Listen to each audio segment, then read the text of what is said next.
पूज्य श्रीराम निवेदन यांनी सेवेस प्रारंभ करा.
दुसरा होता तो म्हणाला, तू काय माझे 4 दात पाडशील? मी तुला एकच तोबाडीत देऊन तुझे 64च्या 64 लाख रस्त्यावर आहेत. आजूबाजूला गर्दी जमली होती, त्याच्यातला एक म्हणाला, अहो माणसाला 32च दात असतात. तो म्हणाला, तू मध्ये बोलणार आहेस हे मला माहिती होतं, तुझेही 32 त्याच्यामध्ये करून झाले.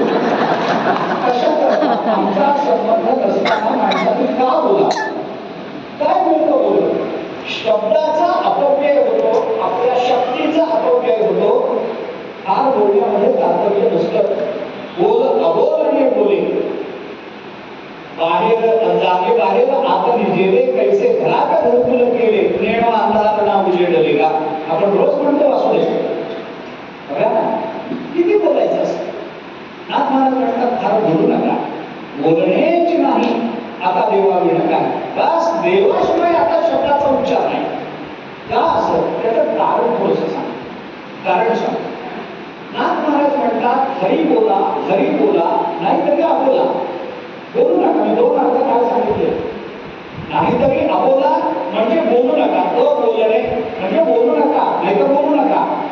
आणि दुसरा अर्थ सांगितला, नाथ महाराज म्हणतात, हरी बोला नाहीतरी अबोला म्हणजे तुम्ही जर हरी बोलणार असाल तरच आम्ही तुमच्याशी बोलू, तुम्ही जर संसाराबद्दल बोलणार असाल तर आमचा तुमच्याशी अबोला. आम्ही तुम्हाला संसाराविषयी बोलणार नाही. नका माझं पाशी बोलो प्रपंचाचे विषयी. कारण मला सगळ्यांना सांगतात, माझ्याजवळ येऊन तुम्हाला जर प्रपंचाबद्दल बोलायचं असेल तर माझ्याजवळ येऊ नका माझं पाशी बोलो प्रपंचाचे विषयी. प्रपंचाविषयी माझ्याजवळ तुम्हाला विचार, देवाबद्दल विचारा, परमात्मा प्राप्ती कोणत्या साधनेने होते विचारा, आपली साधना तीव्र कशी करावी विचारा, साधना एकात्मनात्मक कशी असावी विचारा, साधनेमध्ये येणाऱ्या विघ्नांवर प्रतिबंध काय करावा विचारा, साधना करत असताना